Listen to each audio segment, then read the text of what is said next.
Hello guys, this is Tarun and you are watching 786 art and craft. तो art and craft के हमारे channel में एक बार आपका फिर से स्वागत है। तो आज आए हैं एक नए मॉडल के साथ जिसमें हम एरिया ऑफ 2D शेप्स को समझने वाले हैं। तो वीडियो को पूरा अंत तक देखिए ताकि आपको सभी शेप्स या एरिया कैसे फॉर्म्ड होता है सभी शेप्स का वो अच्छे से समझ आ सके। मान लीजिए हमारे पास एक लाइन है जिस लाइन की हमने लेंथ रखी है 10 सेंटीमीटर। आप मीटर्स भी ले सकते हो, फीट भी ले सकते हो। तो हमने 10 सेंटीमीटर लिया है।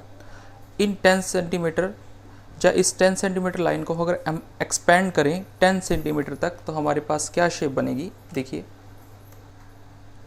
तो मान लीजिए ये रेड कलर की हमारे पास लाइन है। इस रेड कलर की लाइन को हमने एक्सपेंड करना है कितने सेंटीमीटर तक, 10 सेंटीमीटर तक।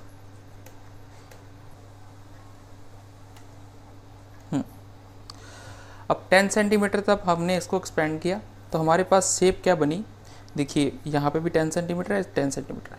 तो हमने इसको एक्सपेंड किया 10 सेंटीमीटर तक हमारे पास जो शेप बन गई वो क्या होगी, स्क्वायर। अब स्क्वायर का एरिया कैसे निकालते हैं, दोनों साइड्स की मल्टीप्लिकेशन करके। जितना हमने एक्सपेंड किया और जितनी ये थी, अब दोनों की वैल्यू सेम होती है इसलिए हम साइड स्क्वायर बोल देते हैं। ठीक है, इसको रेक्टेंगल से कंपेयर करो तो रेक्टेंगल में क्या होगा, अगर इसको हम आगे और एक्सपेंड कर दें 11 तक या 12 तक हम ले जाएं तो हमारे पास जो शेप बन जाएगी उसको हम बोलेंगे रेक्टेंगल। तो एक ही लाइन को अगर एक्सपेंड करते हैं हम सेम जितने सेंटीमीटर का ये है, जितने मीटर्स का है या हम फीट्स का बोलें, तो जितने सेंटीमीटर का है उतना ही सेंटीमीटर में एक्सपेंड किया आगे तक तो हमारे पास जो शेप बनेगी वो स्क्वायर होगी। अगर हम जितनी ये लेंथ लेते हैं उतना एक्सपेंड नहीं करते, उससे थोड़ा ज़्यादा करते हैं या कम करते हैं तो हमारे पास जो शेप बन जाएगी वो हो जाएगी हमारे पास रेक्टेंगल। और रेक्टेंगल में लेंथ इंटू ब्रेथ क्यों बोलते हैं, क्योंकि लेंथ अलग होती है और ब्रेथ भी अलग होती है, इसलिए फॉर्मूला बन जाता है लेंथ इंटू ब्रेथ। तो इस तरह से आप 2D शेप का एरिया क्लियर कर सकते हो। स्क्वायर और रेक्टेंगल का ये दोनों में क्या डिफरेंस है।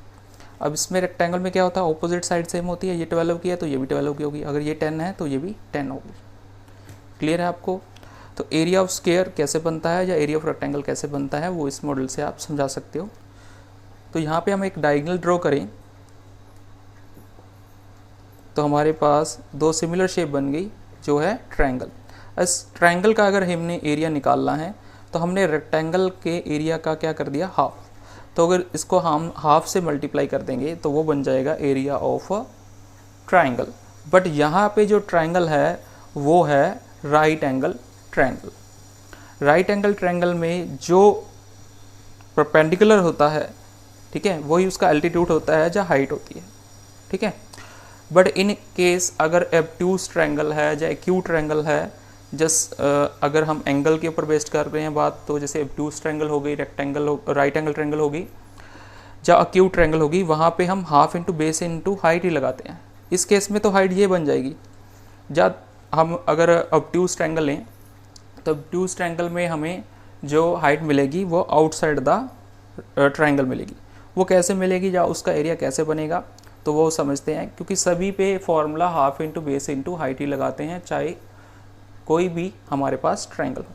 ठीक है, यहाँ पे राइट एंगल थी तो यहाँ पे हम एक्सप्लेन कर सकते हैं ट्रायंगल का एरिया कैसे बन सकता है। उसका हमने हाफ कर दिया, ठीक है, तो half into length into breadth बन गया। अभी हम समझते हैं अगर हमारे पास एक एक्यूट ट्रायंगल है या ऑब्ट्यूज ट्रायंगल है, उस केस में भी half into base into height, या उसकी हाइट कैसे फाइंड कर सकते हैं या half into base into height formula क्यों लगता है, सभी के लिए सिमिलर रहता है, तो वो हम समझने वाले हैं। नेक्स्ट है ट्रायंगल्स। अभी हमने राइट एंगल ट्रायंगल का पढ़ा तो half into base into height बनता है। ठीक है, हाइट होता है ट्रायंगल की जो हाइट होती है एल्टीट्यूड बोलते हैं। अगर हमारे पास एक्यूट ट्रायंगल है या ऑब्ट्यूज ट्रायंगल है उसमें भी हम half into base into height ही लेते हैं।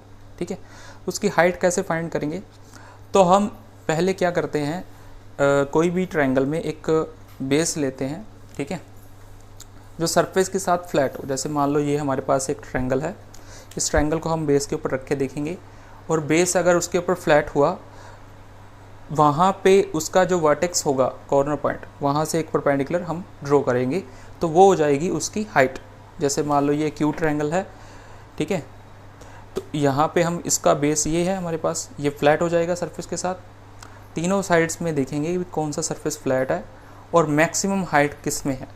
ठीक है, तो मैक्सिमम हाइट यहाँ पे बनती है इसकी, ठीक है, तो उसको फ्लैट रख के देखा और मैक्सिमम हाइट ये बनी। सिमिलरली ऑब्ट्यूज ट्रायंगल में क्या होता है, जो हाइट होती है वो आउटसाइड द ट्रायंगल होती है। यहाँ पे हम परपेंडिकुलर ड्रॉ करेंगे, तो ये हमारा बेस हो गया, इसको फ्लैट रखा जा सकता है सरफेस के ऊपर, और यहाँ पे हम एक परपेंडिकुलर ड्रॉ करेंगे, तो ये आ जाएगी height of that is obtuse triangle, ठीक है। ट्रायंगल में जो हाइट होती है वो उसके अंदर ही होती है, ठीक है, ऑब्ट्यूज में हम बाहर लेते हैं, ओके। तो हम समझते हैं फर्स्टली एक्यूट ट्रायंगल में half into base into height हम कैसे यूज़ करते हैं। जहाँ half into base into height कैसे वैलिड है एक्यूट ट्रायंगल के लिए भी और ऑब्ट्यूज के लिए। पहले हम समझते हैं एक्यूट ट्रायंगल के लिए। तो यहाँ पे हमारे पास है एक एक्यूट ट्रायंगल। एक्यूट ट्रायंगल क्या होती है, विच इज़ लेस देन 90। तो ट्रायंगल्स के ऊपर एक सेपरेट वीडियो बनाया हुआ है जिसमें कॉन्ग्रुएंसी कैसे एंगल फॉर्म्ड होता है, या टाइप्स ऑफ एंगल्स के बेस्ड जो ट्रायंगल्स बनती हैं, या साइड्स के बेस्ड, उसके ऊपर एक सेपरेट वीडियो बना हुआ है, जो प्लेलिस्ट है वहाँ पे आप जाके देख सकते हो, ट्रायंगल को अच्छे से समझ सकते हो। यहाँ पे हम सिंपली एरिया जो है half into base into height कैसे बनता है वो समझने वाले हैं। तो यहाँ पे हमारे पास एक एक्यूट ट्रायंगल है, इसको मान लीजिए हमने हाफ से कट कर दिया,